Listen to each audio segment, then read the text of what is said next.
Okay, I mean, it's so pretty much who I am for those who don't know. Doug Walker, I got a website called IGotTheGlasses.com. Probably my most famous character is the Nostalgia Critic. I look over old nostalgic movies, usually from the 80s and 90s. I also have other characters like Just Straight Bum, who does bum reviews. I have a character called Ask That Guy with Glasses, where every question I answer is wrong. And I have video game confessions, where I talk about, I'm a bartender at a bar where video game characters come in and I share their dirty stories. And I just do all around vlogs and reviews and sketches, all sorts of cool stuff like that. So with that said, ask me stuff. You. I got a quick question about the anniversary. It's very quick. GamingSense.net, what made you decide to do the direction that you're doing for this year's anniversary special? The anniversary special with the shorts. And yes, we're the doing shorts. A short, we're having other people do shorts.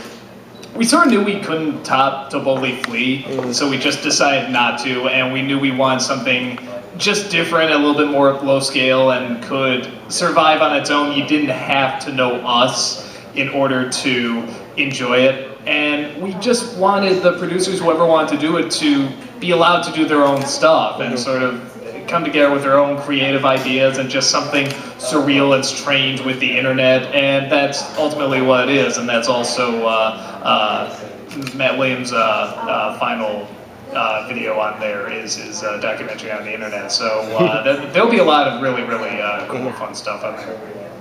So, awesome. Okay, thank you. Yes? You announced To Boldly Flee that you were, after To Boldly Flee, you were giving up the Nostalgia Critic or taking time off of it. What made you decide to pick it up again? How close to the actual events was the Review Must Go On video? The Review Must Go On, that's the video that announces I'm coming back as a Nostalgia Critic, and it definitely was not, Getting Rid of the Critic was not a fake out, like an intentional fake out. It wasn't like, yeah, numbers are down, let's do this, and then suddenly bring it back to get our numbers up. It wasn't that at all. I wish I was that smart. But no, what it was, we felt like we were just running out of material, and it was starting to be repetitive, and we were relying a little too much on running jokes, and just things were getting too busy to keep it consistently funny. So I thought, well, okay, let's stop now and pick up something else. The other thing we picked up didn't do very well, but hey, bye-bye, I love you always. So when that was starting to, when that was not pulling in the numbers, we said, well, what's some other options that we can do here? Because we were discussing other possible shows, and I said, look, I'd be lying if I didn't say I was kind of feeling like a second wind for the Critic again. And most of the things, and just about everything in the Review Must Go On is true. It wasn't something that was done, as much as I love the fans, it really wasn't done for them. It was done because I was feeling new ideas were coming in and new angles I could look at stuff. And I felt like I could still evolve the character, I could still do things with it. And again, just different ways of doing reviews and comedy and so forth. And I think that's the best reason to come back, because I think, oddly enough, I think you're doing your fans a disservice if you come back and you don't want to, or you're forcing it, because then you're sort of giving them your table scraps, and that's not what fans deserve. I felt if I was going to come back, I have to do it because I know there's more I can do, and I did feel there was more I can do. I think I just sort of needed that breath away before I realized, oh wait, maybe there is sort of this other direction I can go with this that still is the Critic, but you can kind of evolve and we can do more with it and we can take more time with it. So yeah, that's essentially where it all came from. And that's how I saved Christmas. I just want someone to cut to that at some point, just like, ConnectiCon, this happened, Doug Walker saved Christmas. How you'll have to go to ConnectiCon to find out. So, okay. Awesome. Other questions? What made the cast that you got to bring over, and you brought them over to the Nostalgia Critic, what made you decide to bring over the cast, Rachel and Malcolm and actually Jim. I really like Jim, actually. Yeah, well, Jim J. Ross has been a part of the Channel Awesome crew for a long time. We couldn't utilize him at first because we didn't have the money, we didn't have a location, and so we brought him on really to do more sets and props and more tech work, but every once in a while we just need an extra person, and he's very funny. Yeah. And he's very good at what he does, so we just enjoyed using him over and over because it's like, oh, he's here, he can do funny characters and voices, so let's do that. With Rachel and Malcolm, obviously they were brought on for demo reel, and when we were doing the final episode, I was realizing, well, wait, I want to make these Nostalgia Critics bigger, and I want to evolve it more and more, and I want to do more routines and sketches. I don't want to just be the guy in front of the white wall all the time.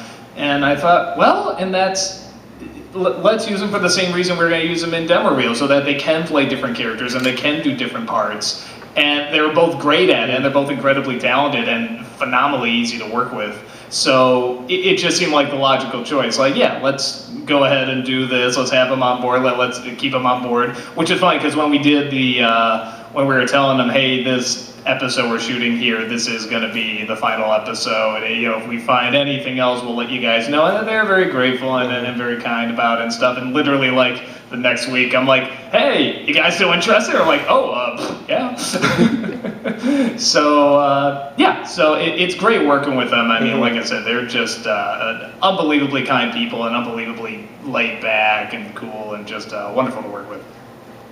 So, other questions? You.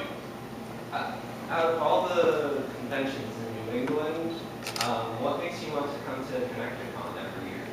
Oh, I don't. They force me. I mean, you don't know what happens in the green room. I mean, we just come in and, we're just on our knees saying, did we do all right? And they're like, no! No, I loved, I mean, the way cons usually work for me, I go to the ones I'm usually invited to. I don't seek them out too much.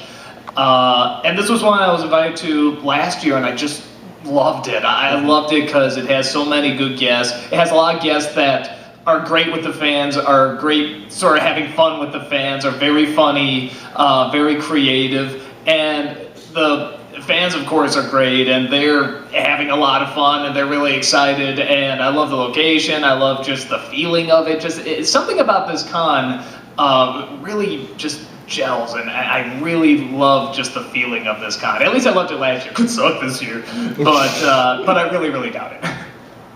So, other questions? Yo. When you did the first UConn, I got to talk to Rob about the origins of Dominic and Video Game Confessions. And it's an interesting look at the creative process. I wonder if you'd tell how you came from a psychiatrist to a bartender. Oh, is that what he told you? I'm not aware of that backstory.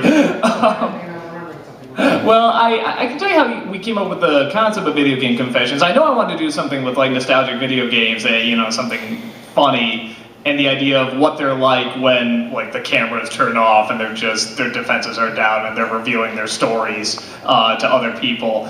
And we were talking about it, and I said, I like the idea of maybe a bartender, but how am I going to show this? Because it can't just be me talking and nothing else. So I was an illustrator for a while, so I said I like the idea of doing illustrations, but I like the idea of a caricature, but how would they tie together? And he came up with the idea of having it be either a placemat at the bar he's working at, or a piece of paper with their watermark on it.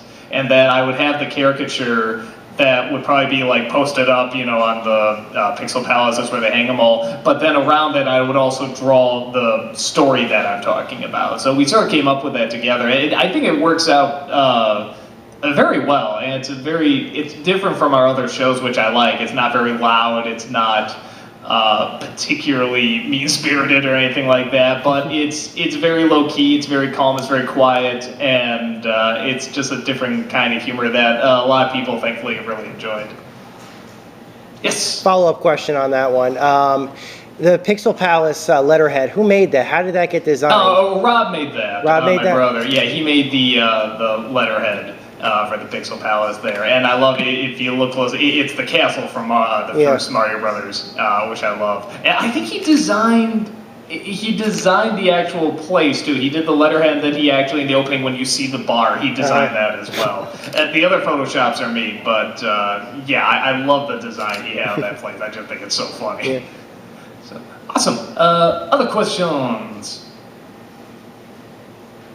Nothing? Nobody has a question? Yeah. I wonder how the work is going on the studio and the game show you said you wanted to do. The set is practically put together right now. We're messing with sound. We're having actually the next sibling rivalry video coming out this week. You'll see. I mean, we have like microphones up to we have like the headset microphones because we've been experimenting with sound, and right now for that one we're saying, okay, let's see how this one sounds. Let's see how this one sounds, and we're trying to get that down. We're also working on padding the rooms so we don't get the echoes. So it's one of those things where it does take a lot longer than we thought, and there's more issues that go into it than we expected. But I mean, we do have a set where we're hoping to show it off. It's a pretty funny set.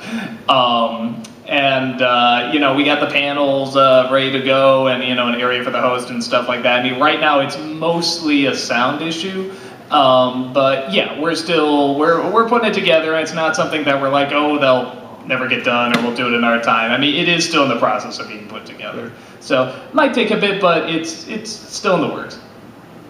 Yeah. You had mentioned you like to go to cons where you're invited. So thinking back to your first one, out of curiosity, like if you go to that first one and then you're face-to-face interacting with your fans and then go back to work, does that affect your work?